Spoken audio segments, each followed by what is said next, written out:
Hi, have you met any child who is very good at singing or dancing or art or handling gadgets, or if given any broken equipment, he could repair it, but poor in studies, getting very low grades in academics in spite of being so talented?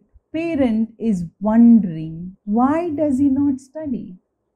Well, there could be many reasons why a child is not able to study.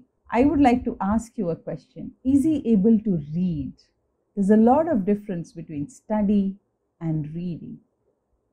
Is this child able to read aloud in public, in classroom, amongst his friends, in his family, confidently? And if not, he's already of the age 10, 12, 13 and 14 and still not able to read a paragraph. Don't you think it's a call of concern? Hi, I am Bala Saraswati, learning differently coach, working with children for the last 20 plus years, helped more than 300 plus children overcome learning challenges, making them today successful architects, engineers, software engineers, fashion designers, homemakers, special educators. How did it happen? I was a principal of a school for many years, and during my time, I would always wonder, why is it that some children do not perform well? Why is it that there's a bunch of children who are notorious, or they have severe low self-esteem? So they create situations in the classroom by which they get some attention just because they cannot stand confidently and read a paragraph like any other child. Do you know, this child could be dyslexic? I'm on a mission to help 100,000 such parents and teachers to help them overcome the learning challenges in their child. Are you wanting to join my mission? And to join my mission to help them, the first thing you need to do is to identify. And that is why I have made a series of videos to help you teachers to identify these children in the classroom and identify as early as primary classrooms. I've already done a video, first 5 areas to be identified, then I did the next 5 and the next 5, and now this is the 4th set of points to be identified, the last video in this series. So the 16th point is, you know, the dyslexic children work 5 to 6 times slowly than others, but they work 5 times harder than others. If a regular normal child can write 20 words in 5 to 8 minutes, this child might take more than 15 words to write or copy from the board, and still you will find 50% of these words are wrong. So the first reaction that you as a teacher would give is, can't you see?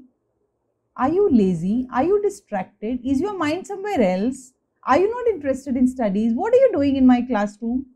I have done this in my early years as a teacher when I did not know what this child was going through. It was only that when I would spend more time with them, with children who were not performing well, and understand what's going wrong, that I realized that they have a problem called dyslexia. You don't need to label a child, but you can definitely find out the symptoms, the challenges, and take the support of an expert, a counselor, a special educator, a psychologist, or somebody who's trained. And if none, I have created many videos to help teachers like you. You can join my program, learn hundreds and hundreds of strategies how to help these teachers. So let me go to the next point. Point number 17. Have you observed that if you give an instruction to some children, multiple instruction, for example, all right, say, Rohan, can you go to the staff room, pick a bunch of the English notebooks, On the top, you will have the maths textbook kept. So give that maths textbook to the maths teacher who's in 6th B and come back with the English notebooks to the classroom and distribute it to everybody. Oh my God. There are a set of 8 different instructions.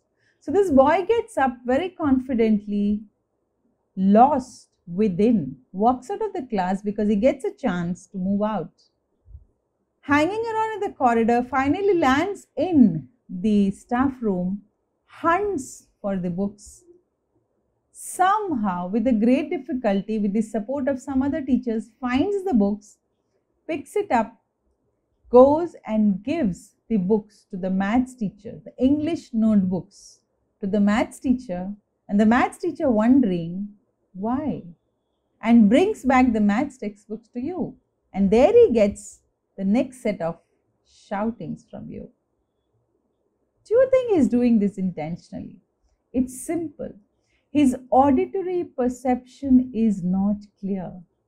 He is not able to sequence whatever you have said, multiple instructions that you have given. If it happens once or twice, ignore it. But if it happens over and over again, and when you're giving a set of 4 to 5 instructions together, which is very, very normal in a classroom.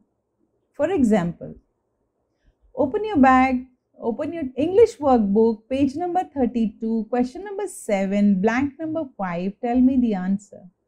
Oh my God, that's a big challenge, and he's lost.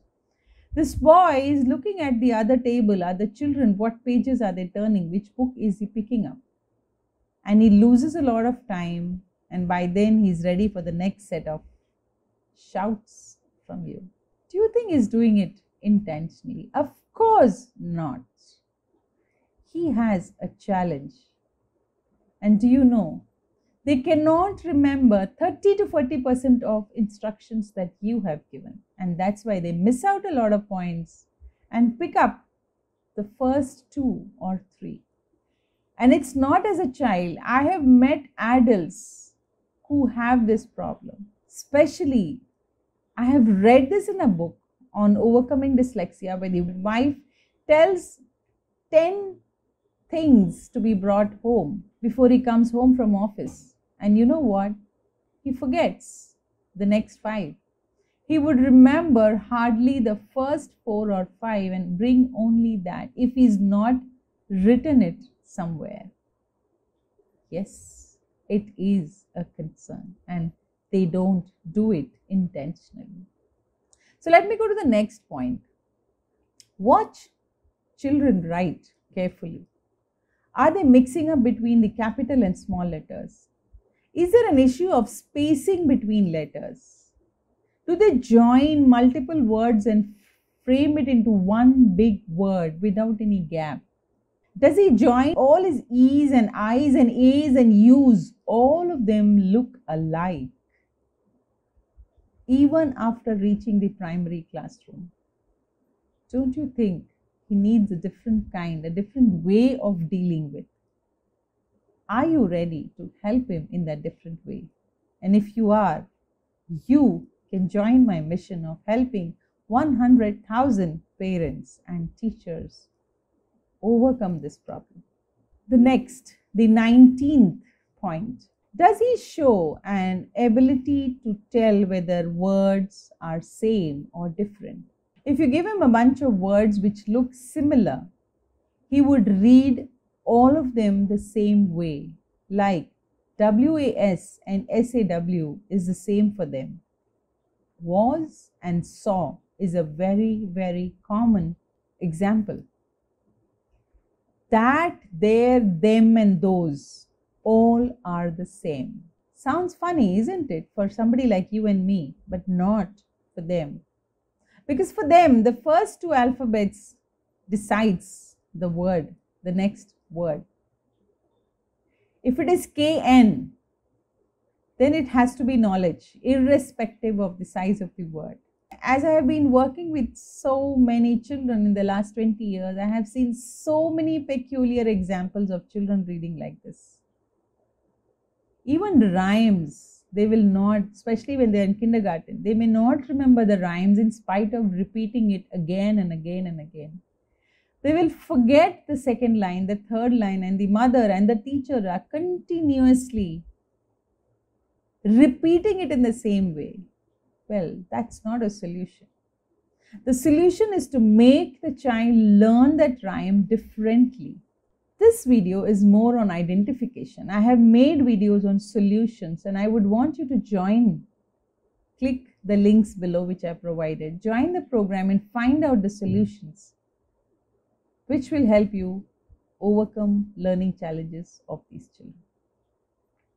And the last one in this set of videos is, does his paper, especially spelling papers, look like scratches, tone? The child is using eraser over and over again, and finally the page tears. It's not one page. In a book of 100 pages, you will at least find 15 to 20% of the pages torn or scratched, because he knows he's made some mistake and he doesn't know what mistake, he doesn't know how to correct it, and it just is torn or marked with different color to hide it. Poor boy or poor girl. He or she is not doing it intentionally. Let us understand these children. Let us all help these children. You as a teacher, it's your duty to identify these kids, and if you cannot help, it is okay, but at least inform it to a senior in your school, a teacher or a counselor or a psychologist or a principal, without labeling, and call for a concern. Unfortunately, most of the time, parents do not have an acceptance to it. That's sad. But that doesn't mean we don't find out the problem. That doesn't mean you as a teacher will not help. And I'm sure you're watching this video, which means you are one of those teachers who want to help these children. Thank you so much for watching my 4 series. And if you haven't watched, if this is your first video, then do watch my other 3 videos of the series. Thank you very much. Don't forget to subscribe, click bell button, join my Facebook, Instagram, where I keep giving solutions on how to work with children with learning disability. See you. Bye-bye.